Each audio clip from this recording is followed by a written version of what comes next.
Hello guys, आज हम आपको बताएंगे कि बाइनरी ट्रेडिंग से कैसे आप प्रॉफिट बना सकते हो। तो ये हमारी है बाइनरी ट्रेडिंग और उसके 2 स्टेप होते हैं। तो हमारा 1 स्टेप एंड 2 स्टेप। अब 2 स्टेप क्या होते हैं? तो पहला स्टेप होता है हमारा मैनेजमेंट। Okay, management. ओके, दूसरा हो जाता है हमारा चार्ट। ओके, दूसरा हमारा हो जाता है चार्ट। अब मैनेजमेंट एंड चार्ट को किस तरीके से डिफाइन किया जाता है जिससे हमें प्रॉफिट देखने को मिले। ओके, क्या देखने को मिले? प्रॉफिट। तो प्रॉफिट हमें तभी देखने को मिलेगा जब दोनों को डिफाइन करना आता होगा अच्छे से, तभी। ओके, सो फर्स्ट स्टेप, जब ट्रेडिंग में आप आते हो तो आपको ये दोनों चीजें बहुत अच्छे से आनी चाहिए। मैनेजमेंट में क्या क्या आ जाता है? तो पहला आ जाता है हमारा रिस्क। ओके, कितना हमें रिस्क लेना है।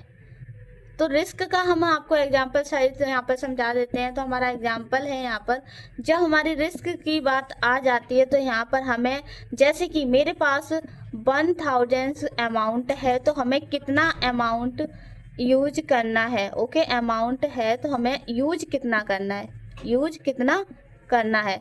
तो हमें यूज करना है हमेशा 1%। क्या कितना यूज करना है आपको? अगर क्लियर नहीं होगा तो यहाँ पर हम लिख दे रहे 1% हमें यूज करना है।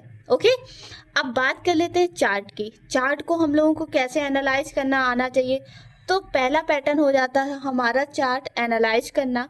तो चार्ट जब एनालाइज करते हैं तो मार्केट में हम चार्ट को हम देखते हैं, चार्ट हमारा ऐसे ऐसे फाइंड होता है कि मार्केट नीचे गया, ऊपर गया, फिर मार्केट ऊपर गया, वहां से डाउन किया, फिर मार्केट ने ऐसे हमारा चार्ट कंटिन्यू बना रहता है। ओके, तो अब चार्ट में मार्केट साइडवेज चला, मार्केट ने यहाँ से डाउन लिया या फिर एक साइडवेज रहा। ओके, ये देखना होता है, ये आपको देखना आना चाहिए, वो आपको हम बहुत अच्छे से एक्सप्लेन कर देंगे। ओके, अब बात कर लेते हैं दूसरा हमारा है, वो है कैंडल। कैंडल को आपको फाउंड करना चाहिए, कैंडल की साइकोलॉजी समझनी चाहिए, नेक्स्ट कैंडल क्या बनेगी। ओके, अब इधर आ जाते हैं। अब हमें लॉस कहाँ देखने को नहीं मिलेगा? अब लॉस, अगर आप ये दोनों चीजें सीख जाते हैं, मैनेजमेंट एंड चार्ट एनालाइज करना, उनके पार्ट हमने अलग अलग आपको डिफाइन किए हैं कि कितना हमें रिस्क लेना चाहिए, कितने अमाउंट का लेना चाहिए। दूसरे में हमने बताया चार्ट में कि चार्ट को एनालाइज करना चाहिए, कैंडल साइकोलॉजी पता होना चाहिए। अब ये होता है लॉस। ओके, जब हमारा लॉस होता है, यहाँ जब हमारा लॉस होता है तो हमारा जो माइंड सेट होता है ना, वो एकदम एक जो होता है ना, इस तरीके से रहता है। ओके, अब आपको प्रॉफिट कैसे मिलेगा? प्रॉफिट कैसे मिलेगा? तो प्रॉफिट आपको तभी मिलेगा आप जब भी अमाउंट यूज करेंगे तो 1% यूज करेंगे। आपने 1% अमाउंट यूज किया। ओके, यूज किया, वहां पर जब आपने 1% अमाउंट यूज कर लिया तो अगर आपकी ट्रेड लॉस भी होती है, अगर लॉस देखने को मिलती है, तो आप डबल अमाउंट यूज करके, जैसे कि आपको 2% यूज करके आप उसको दूसरी ट्रेड में प्रॉफिट कर सकते हो। ओके, जब आप प्रॉफिट कर लोगे तो वहां पर आपको कभी भी लॉस देखने को नहीं मिलेगा। ओके, आई होप आप लोगों को क्लियर हुआ होगा।